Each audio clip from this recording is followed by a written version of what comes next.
उन्वान है उर्दू नावल और समाजी शऊर। नावल का आगाज़ उस वक्त हुआ जब इंसानी समाज ने तरक्की की एक ख़ास मंजिल तय करने के बाद दौर जदीद में कदम रखा। अफ़सानवी अदब के नक़ूश अव्वलीन दास्तानें और क़िस्से हैं। उनका ज़िंदगी की हक़ीक़त से कोई रास्त ताल्लुक़ नहीं था। उनके किरदार मिसाली और ख़ुदा ख़याली होती थी। नावल ज़िंदगी को उसके असल खद्दोहाल के साथ पेश करने का मकसद लेकर सामने आया। इस हक़ीक़त से इनकार नामुमकिन है कि नावल की नश्र-नुमा ज़िंदगी का शऊर पाने और उसके हक़ाइक़ व मसाइल को पेश करने के मकसद के तहत हुई। नावल निगार को ज़िंदगी के जो हक़ीक़ी नक़ूश व वाक़यात दस्तयाब होते हैं वो उसके माहौल और अतराफ़ की ज़िंदगी से मिलते हैं। इसलिए नावल निगार का मुशाहिदा हयात जितना तेज़ और गहरा होगा, उसकी तहरीर में ज़िंदगी के नक़ूश उतने ही वाज़ेह और हक़ीक़त से करीब होंगे। ये हक़ीक़त है कि नावल को किसी नौइयत का क्यों न हो इंसान को पेश करने की कोशिश करता है। इंसान जो एक समाजी हैवान है जिसकी परवरिश और नश्र-नुमा समाज की आगोश में होती है और समाज ही के अनासिर से उसकी ज़हनी, इंफरादी और तहज़ीबी ज़िंदगी का हमीर बनता है। अगर नावल हक़ीक़ी मायनों में नावल है तो वो अपने आप को अपने अहद की समाजी ज़िंदगी के नक़ूश से बेनियाज़ नहीं रख सकता। अगर नावल ज़िंदगी से करीब होना चाहे तो उसे चाहिए कि वो समाज के हक़ाइक़ से वाबस्ता हो। एक समाजी इंसान समाज की क़ैद में जकड़ा हुआ इंसान है जो अपने अहद के समाजी माहौल और फ़िक्री हिसारों से बेनियाज़ नहीं रह सकता। अपनी ज़हनी तहक़ीक़ में वो तफ़क्कुर किसी भी बुलंद परवाज़ी से काम ले, लेकिन उसका ताल्लुक़ समाज और अपने माहौल से अटूट होता है।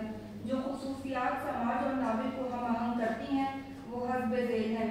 ज़िंदगी का तसलसल, ज़िंदगी माज़ी से मुस्तक़बिल की तरफ बढ़ती है और यही तसव्वुर समाजी ज़िंदगी की हक़ीक़त है। इस हैसियत से नावल समाजी ज़िंदगी का अक्स होता है। इसलिए ज़रूरी होता है कि वो ज़िंदगी के तसलसल को पेश करे और इसलिए नावल में समाजी हक़ीक़त निगारी और अपने ज़माने के हालात का गहरा शऊर सबसे ज़्यादा अहमियत रखता है। समाजी मकसद, किसी समाजी मकसद को पेश करना भी नावल की एक अहम ख़ुसूसियत है, लेकिन हद से बढ़ी हुई मकसदियत नावल के फ़न को मजरूह कर देती है। नावल में तासुर उसी वक्त पैदा होता है जब मकसद खुद ब खुद उभर कर सामने आ जाए। हक़ीक़ी ज़िंदगी से रब्त, नावल में हक़ीक़ी ज़िंदगी से गहरा रब्त होता है। इसलिए नावल जिस ज़माने में लिखा जाता है वो उस ज़माने की हूबहू तस्वीर पेश करता है। नावल वही ज़्यादा अच्छा होता है जिसमें ज़िंदगी की मजमूई तस्वीर की अक्कासी पूरे तौर पर की गई हो। नावल का उसलूब, नावल की एक ये भी ख़ुसूसियत होती है कि उसका उसलूब बयान पेश करदा वाक़यात और किरदारों के मुताबिक होता है। अच्छे नावल का उसलूब नावल से इस कदर हम-आहंग हो जाता है कि उस ज़माने की समाजी ज़िंदगी का अंदाज़ा उसके उसलूब से किया जा सकता है। समाजी पस मंज़र, नावल में समाजी हालात और मसाइल की हक़ीक़त से करीब तरीन तर्जुमानी की जाती है। समाजी ज़िंदगी की हक़ीक़ी तर्जुमानी और पेशकश ही नावल का बुनियादी मकसद होता है। हर फर्द समाज का ही हिस्सा है। समाज की हर तब्दीली हर फर्द पर असरअंदाज होती है। समाज में रहते हुए इंसानों की ज़िंदगी हमेशा तब्दील होती रहती है।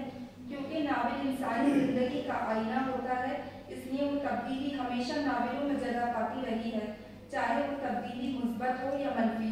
ज़िंदगी में पेश आने वाले तमाम वाक़यात को नावल ने अपना मौज़ू बनाया है। इस तरह हर दौर में होने वाली समाजी तब्दीली ने नावल की सिल्क को परवान चढ़ाया है। नावल निगार समाज के हर रूप को बखूबी पेश करते हैं। उर्दू नावल के आगाज़ से ही समाज के हर पहलू को नावलों में पेश किया जाता है और ये सफ़र आज भी जारी व सारी है। शुक्रिया।